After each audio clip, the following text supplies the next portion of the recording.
Go ahead. Happy championship week, everybody. It is a Tuesday edition of Fantasy Wizards. Championship week for most, unless you play in an archaic league that has 17 weeks in it. Here on Public House Media, he's Robert Gardner. I'm Scott Wisniewski. Welcome, Robert, and I understand that you have advanced to a championship. I have indeed in my 14-man league, and I hear you've got 4 championships to look forward to this week. I do. I was victorious in 4 out of 6 leagues. 2 of them I ran into the Todd Gurley buzzsaw. That was a tough one to overcome. In one of the leagues where I lost a close one, he scored 43 points, which is unheard of for a running back. So I could have made it to 5, but you know what? Can't be greedy. You'll take the 4, and maybe I can win 3rd place in those other 2, and we'll see how that goes. But hopefully we can help some of the viewers out there. We did get some, it looks like 8 or 9 different questions. But let's start by talking about some of the key injuries from this week. And when I say key injuries, I'm talking about like guys who are going to have to check their status this week. Keenan Allen was a big one, a guy who's been instrumental down the stretch for a lot of fantasy owners. He exited the game with a back injury. As of right now, not believed to be too serious, but keep an eye on that. See if he practices, see what that means. The biggest injury of the week, Antonio Brown, the best receiver in the game, likely to miss the rest of the regular season. He's definitely not going to play this week, so you're going to have to look elsewhere for him. Devontae Adams on a cheap hit, and again, don't want to get on my soapbox about why people who say that legislating that out of the game makes the game soft. That's ridiculous. I was in Campton a couple weeks ago. I watched the highlight film of Ronnie Lott. He never once hit anybody helmet to helmet. He was one of the hardest hitters in the game. So you can legislate all that garbage out of the game, and I'll still continue to watch. But anyway, Devontae Adams, concussion, his 3rd one in 2 years. Keep an eye on him. See if he'll play. Leonard Fournette, who didn't practice all last week and then was a Sunday morning scratch. Will he be available this week? Check that out. And Jeremy Maclin as well. Any of those injuries, obviously the Antonio Brown one, probably the biggest. Any of those other ones, they'll concern you because Brown's out. The other 4 guys are questionable. Yeah, I think the one that would probably be most concerning has got to be the Leonard Fournette. I mean, if you're a Fournette owner, you're really leaning on him to get you this championship this week. Absolutely, absolutely. So check his status. It's going to be important. Also, remember this week. Thursday night game. There are 2 Saturday games. So you're going to want to make sure that, you see there's no Thursday game. You think you're safe till Sunday morning. Make sure you get your guys in. The Vikings play. The Packers play. I believe the Colts are playing as well. So if you have players, make sure you get them in the game. So here's some other big stories. I'll start with the smallest and we'll work our way up. Drew Stanton's going to start this week. No more Blaine Gabbert, at least for this week. So if you do need a quarterback, he might be an option. Hopefully you don't have to dig that deep for a quarterback. Aaron Rodgers was placed back on the IR just a few hours ago. So hopefully he helped you win a game last week, but you may be looking elsewhere now because Packers eliminated from the postseason. They're going to allow Aaron Rodgers' collarbone a chance to rest and be 100% for next season. And Ezekiel Elliott makes his return to the lineup.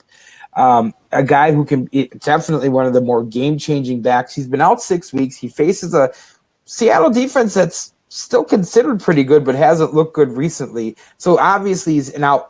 I speak from a guy who picked up Ezekiel Elliott about 4 weeks ago in both of the leagues to advance to the championship. So I'd be a fool if I don't start him. I'll be starting him this week against Seattle. And again, the Aaron Rodgers news, Robert, maybe not too unexpected after the Packers got bounced on Sunday. No, absolutely. I think it was the right move for the Packers organization, but as an Aaron Rodgers owner, I think you've got to be kind of reeling, and if you're looking for a pickup, Drew Stanton might be someone you're looking at this point. Yeah, against a really bad Giant secondary. So, again, that might be a matchup play, but championships are won a lot of times because you have to play a matchup play. I'm hoping to win championships where I lost Carson Wentz in 2 leagues. I picked up Blake Bortles in one and Nick Foles in the other. Obviously, I'm going to have to try to ride those guys. Now, if you would have told me 8 weeks ago that Bortles and Foles were going to be trying to lead a championship charge for me, I would have said, well, I guess I'm screwed. So things change rapidly in the world of fantasy football. And again, matchup plays sometimes are huge when you get into the postseason. Let's see if we can help some people out here. And Robert, Jim is looking for a flex player in a PPR league, but he's offering up 3 running backs, Deion Lewis, Latavius Murray, and Kenyon Drake. Drake had a big game last week. Murray plays the Packers. That's a decent matchup. And with Rex Burkhead likely out, Deion Lewis looks to get more carries for New England. Yeah, for me, I think it's got to be really kind of a coin flip at this point between Deion Lewis and his increased workload with Burkhead gone and Kenyon Drake. Yeah, Drake's been playing really well. He's got a Kansas City team that's not necessarily a defensive stalwart, though they did a decent job against San Diego. I still like that. I would probably lean towards Lewis, but I've been burnt by Belichick in the past. So if you feel more safe going with Drake, I guess I could live with that one as well. Absolutely.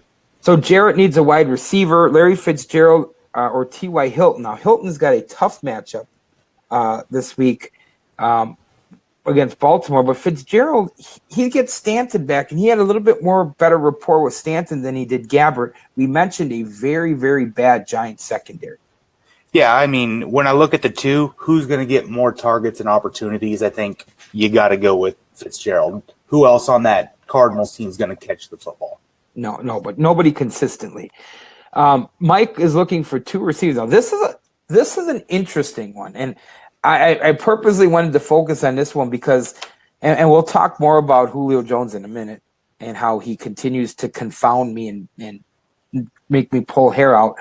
But he needs 2 receivers, Julio Jones, Dez Bryant, Martavius Bryant, and Hopkins from the Texans. Now, Hopkins did catch a touchdown, but to be honest with you, he'd be the one I would eliminate right away just because TJ Yates really isn't a consistent guy. So you can look at Martavius Bryant with Antonio Brown out. He should get some more opportunities.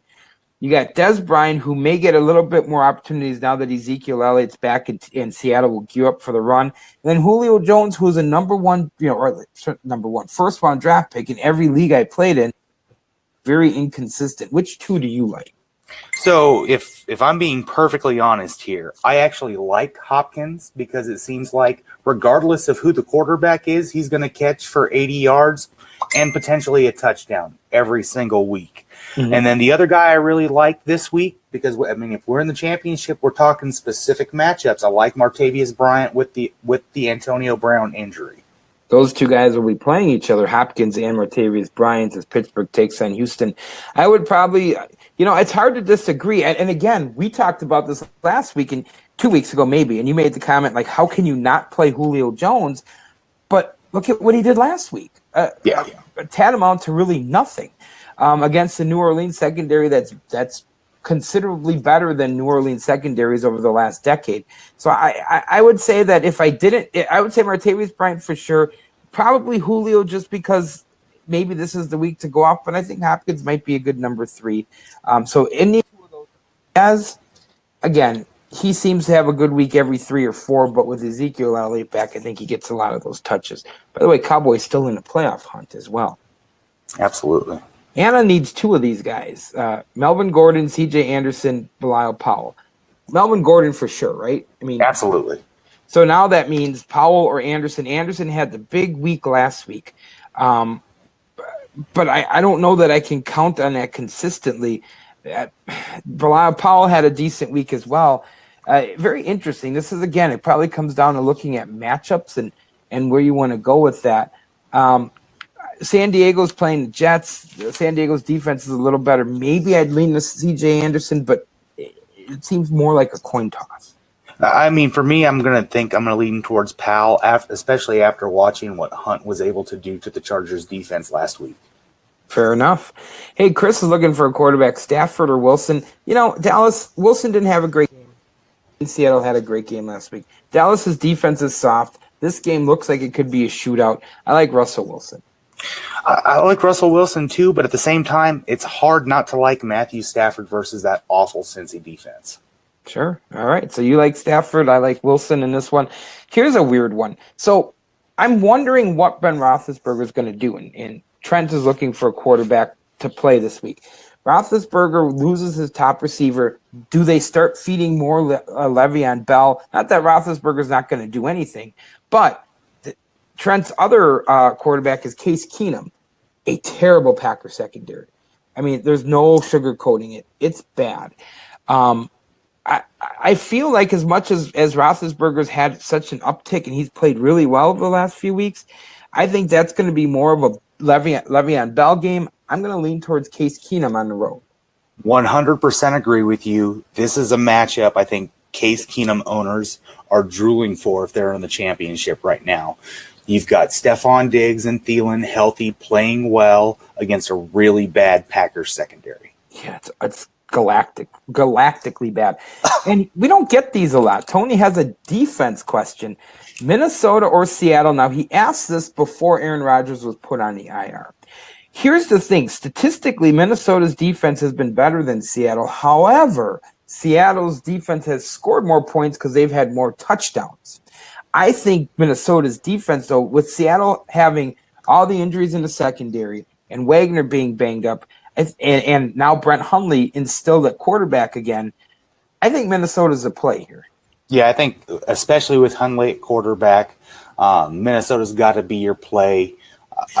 After what I saw Todd Gurley do to the Seattle defense this weekend, Zeke coming back from the suspension, he's going to be running angry. I don't really like that matchup for him this weekend. In two of the leagues playing, by the way, Seattle scored negative points last week. So, yeah, I think Seattle's going to give up a ton of yards and a ton of points. I think Minnesota's the right play. So, we move on here on a Tuesday edition of Fantasy Wizards on Public House Media. We move into the Miracle or Mirage segment, and I did something a little different. Now, in the past, we usually looked at the last few weeks and the body of work of players and said, was this a miracle or was this a mirage? I'm just, this week, because it's a championship week, I went back to some of the top plays from last week, and I want to see if that translates over to 2 weeks in a row. And we'll start with, you may find this hard to believe, the top scoring quarterback in fantasy football last week was Eli Manning. Eli Manning has an Arizona team who isn't great, but they're not the worst defense in the world. Will Eli Manning be able to do it 2 weeks in a row? Yeah, I just don't see that he has the playmakers around him or the consistent protection for us to expect that type of performance again. You know, I would agree. However, there is one guy on that team that I think would be a good play, and we'll get to that later on in this segment. Cam Newton had a big week. Of course, he played the Packers, so that goes hand in hand.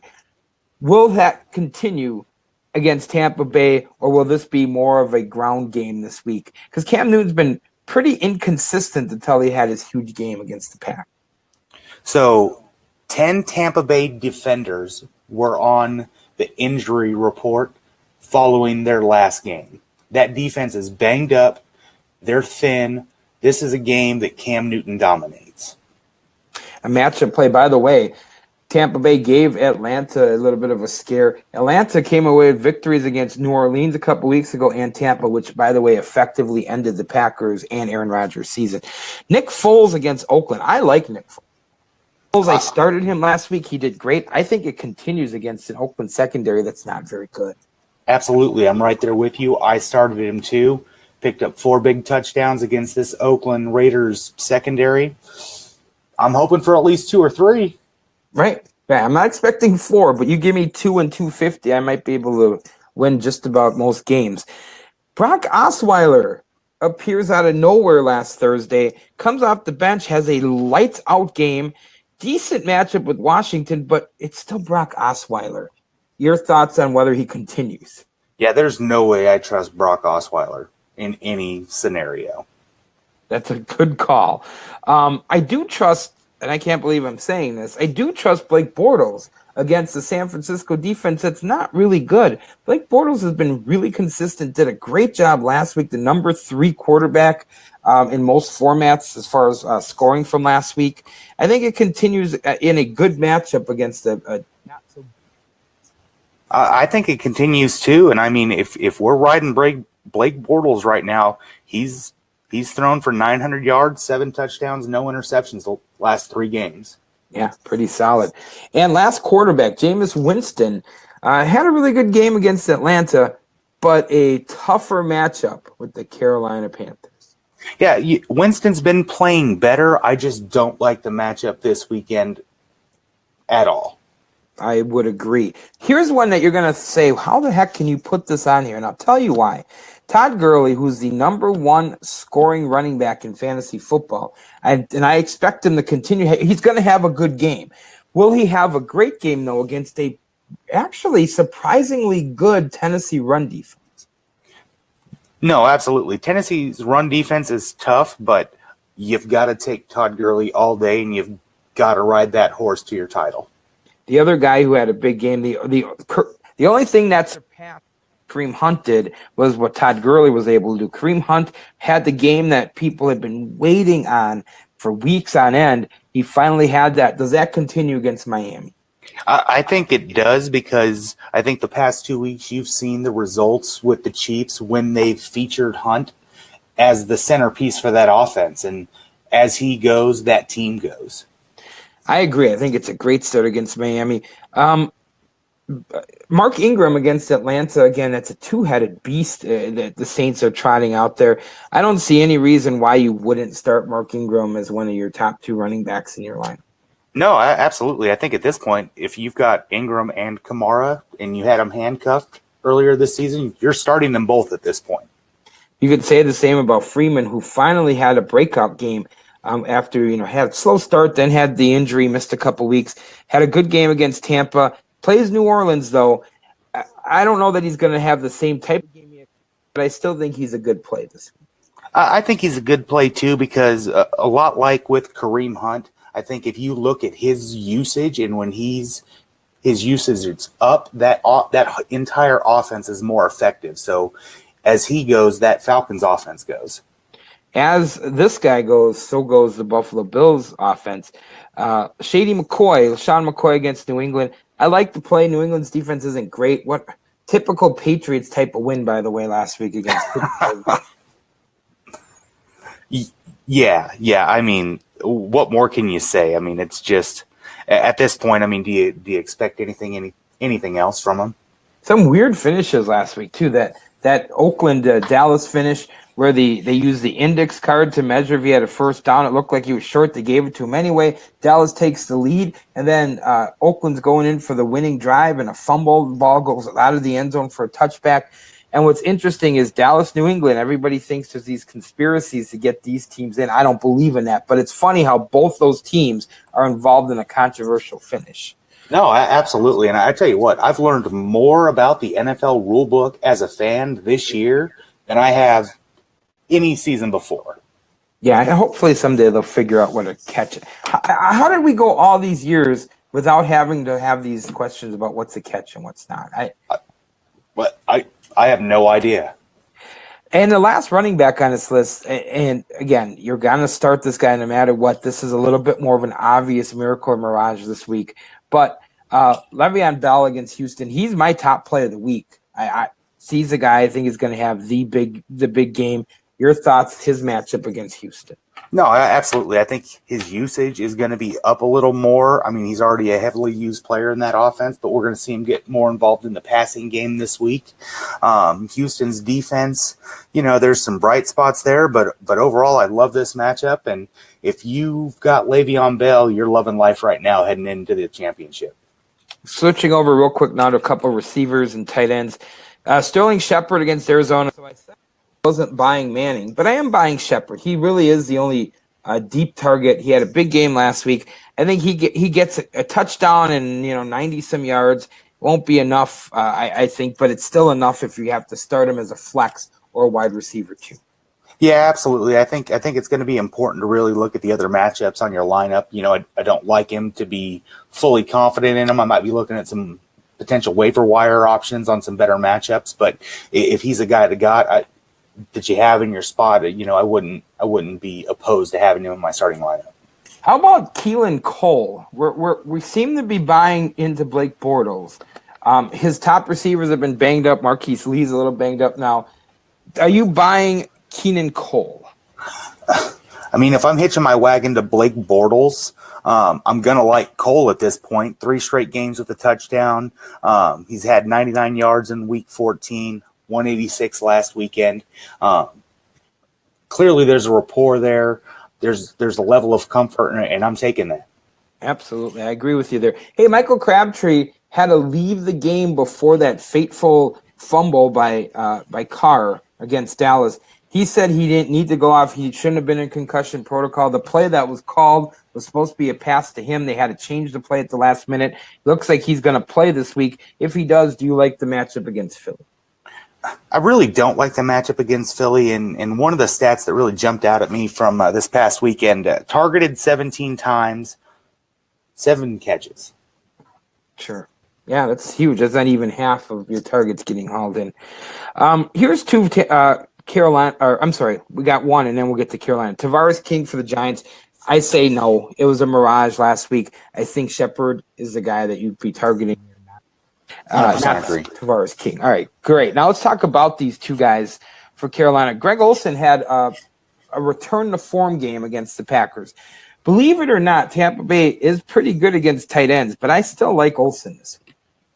I like Olsen this week. I think he kind of the offense kind of found his place for him with the new makeup of the team with Christian McCaffrey. You really saw the play calling kind of feature Olsen a little more this week, and I think you see that continue.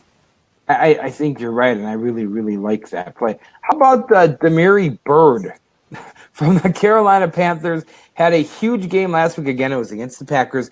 A catch, again, trying to figure out what's a catch and what's not. Half his body's out of bounds, but they call it a touchdown, but they don't give Jesse James a touchdown. Pittsburgh, whatever it is. I'm not sold on Bird. I'm not sold on him either. I think he's definitely a mirage. Okay, two last receivers, then we'll get into the keep them or kick them. Rashard Matthews, Tennessee, big game last week. I still don't like Mariota. I don't think that any receiver consistently is worth a start, but maybe you feel different. No, I definitely don't trust him. It's hard to trust any Tennessee wide receiver. And Randall Cobb, Minnesota, I might feel differently if Rodgers were playing. With Rodgers not playing against a good Minnesota team, nah. Yeah, he's on the bench. Okay, so keep them, kick them. We'll run through some of these quarterbacks quickly on a Tuesday edition of the Fantasy Wizards here on Public House Media. Robert Gardner, Scott Wisniewski. How about Derek Carr against Philly? I don't love that matchup. He's somewhere near 16, 17 this week for rankings for me as a quarterback. He might even be lower. Yeah, I hate this matchup. Definitely looking for a matchup play if I've got Carr. Zach Prescott, as much as I think they're going to score points, I think it's going to be a lot of Ezekiel Elliott. Again, he's somewhere in the mid-teens for me. I don't think I'm playing. Yeah, I don't think I'm going to play him either. I'm more confident in his scoring with Zeke in the lineup, but I think Zeke's going to be really heavily used this week, and he's just not going to get the opportunities. Matt Ryan against New Orleans. Matt Ryan's been an up and down, much like Jones, but I feel like if I'm telling people to stay committed to Julio Jones, I guess I have to say stay committed to Ryan. I agree with you. I mean, Matt Ryan, if you're riding the Julio Jones train, you gotta stick with Matt Ryan. How about Jared Goff against Tennessee? Jared Goff didn't need to do much last week. He only scored 10 points, but that's because Todd Gurley was running roughshod over everybody. Tennessee better against the run. Maybe Goff gets a little bit more points this week. Just because I love how balanced that offense is, and I know week to week he could be a big scoring threat. I actually like the Tennessee matchup because they're a little better against the run, like you said. So this is a matchup I'm looking at, and I'm excited about this weekend. I actually am starting him in one of my leagues as well this week. As am I starting this gentleman, Russell Wilson against Dallas. I like the play. I really do. No, absolutely. Rivers against the Jets. He should have a bounce back. Again, keep an eye on Keenan Allen, see if he's going to play. But I think Rivers bounces back. He's had some really great weeks before last week. No, absolutely. I'm looking for a big bounce back game and an angry Phillip Rivers game. So don't like this matchup though. Kirk Cousins has been struggling 2 of his last 3 matchups. He barely moved the meter from a scoring standpoint. Playing a Denver team that's not great, but Cousins hasn't been great either. Yeah, I don't like the matchup, especially on the outside with Denver's cornerbacks. Let's talk about some running backs. Alex Collins struggled last week, but he's been surprisingly good. Some people are suggesting you kick him, but that Indy defense is terrible against the run. I think Collins has a bounce back this week. Yeah, I wouldn't be surprised to see Collins have a bounce back. The thing that worries me, though, is it looked like Buck Allen was getting a lot more usage. Sure. And yeah, it seemed like, especially in the second half of that game, I don't like Marshawn Lynch really any week. I know he's had some success, he's had some good weeks, but nothing that I would predict. I don't think he has a great week against Philly either. No, I definitely don't like the matchup against Philly. DeMarco Murray against the Rams, that whole backfield situation in Tennessee's been a mess. Let's be honest, as far as who does what each week. I don't think you can rely on either one of them because there's no consistency there. You got to look elsewhere if you have Murray, I think. I absolutely agree, and I also think you got to look at the Aaron Donald situation, and I don't trust any running back against Aaron Donald. He's been red hot, hasn't he? I don't like Perrine this week either. He seemed to, again, he's been, kind of toying with my emotions all year, going all the way back to the draft, and I think he'll continue to do that. I am saying stay away from Perrine. 100% agree. A guy I wouldn't stay away from, though, even though he had a terrible week last week, is Jordan Howard. Cleveland, not a great matchup. Cleveland especially struggles against the run. They're decent in the secondary, but I like Howard this week. Absolutely. Although I still think Cleveland might get their first win. I don't know why, but we'll see. Lamar Miller against Pittsburgh. I know Pittsburgh's defense has been soft, but we talked about it last week. Lamar Miller hasn't been good. I mean, he really hasn't been good. I don't like him. Don't like him at all. Hasn't rushed for 70 yards since week 5. Carlos Hyde against Jacksonville. I'm in a tough situation because because of some injuries in one of my championship games right now. Hyde is slated to be my number 2. I'm looking at Curran Williams. If he's playing, I'm going to start him. He's on my waiver wire. We'll see if I'm able to get him. Jacksonville's defense is just too good. Yeah, they're disgustingly good at this point. Switching over to receiver, Adam Thielen had a rough week last week. That changes this week. I think he lights up the Green Bay Packers. Oh, yeah. Big rebound week for Thielen. What's your feel on A.J. Green? Again, it seems that now they announced that Marvin Lewis won't be back. You wonder, last week the team looked flat against Minnesota. I'm talking about the Bengals. They played Detroit. Detroit's not as good as Minnesota, but do you expect them to at least come out with a little bit more life? And if they do, does that mean good things for A.J. Green, or are you concerned? No, I'm really concerned. Number one, the whole Marvin Lewis situation, the announcement last week, this isn't a strong locker room situation to begin with. These guys are going to quit. Yeah, I think that's true as well. Julio Jones, I'm saying ride with him, but man, I'm crossing my fingers and holding my nose. Yeah, I'm right there with you. Devin Funchess. So everybody was lighting up the Green Bay Packers last week, except Devin Funchess. Does he bounce back against Tampa Bay? I want to say yes, because I actually like the matchup, but at the same time, I really worry about his catch conversion rate. A lot of drops. I agree. For some reason, I'd stay away from him this week, and I don't know why. Back-to-back Los Angeles Rams receivers. Cooper Kupp, Sammy Watkins. Again, nobody did a lot in the passing game last week. They didn't have to. Of these two receivers, which one has the better game? I love Cooper Kupp. I do 100%. Too. I do too. We're in agreement there. And lastly, he's been quiet for 2 weeks, but it's Dallas. Jimmy Graham, does he return to the red zone or to the end zone and become that red zone threat again? I say yes. I think he definitely is a red zone threat. I mean, horrible production otherwise, but 9 TD catches this year, so keep riding it. All right. We got it all in, man. I don't know how we did it. But there is a lot of information there. Hopefully it's useful. Hopefully we're helping teams win that championship this weekend. Remember, 2 Saturday games, Robert. Make sure everybody out there realizes you got to get your lineups in. Absolutely, absolutely. Make sure you are set and ready to go Saturday morning. And don't be afraid to look on the waiver wire. You never know who's going to drop who, and you never know when you might need a matchup play, especially with some injuries coming up. Now, we will be back next week. We'll also be here Thursday as well, but we'll be back next week for all those who do play Week 17 championships. You might as well blindfold yourself and roll the dice, but we will try to help you look at teams who are still in the playoff hunt, who are still going to use their starters, and see if we can find some matchups, maybe find some guys who might be playing in place of some of those starters that you might have in your lineup. So that's next Tuesday. Thursday we'll week's holiday games, and hopefully help y'all win a championship. Robert, it's been great. It's great show, and good luck to you on Sunday. Good luck to you, Scott. Really enjoyed it. Can't wait to talk to you again next Tuesday. Awesome. He's Robert Gardner. I'm Scott Wisniewski. It's Public House Media presenting Fantasy Wizards. Good night, everybody.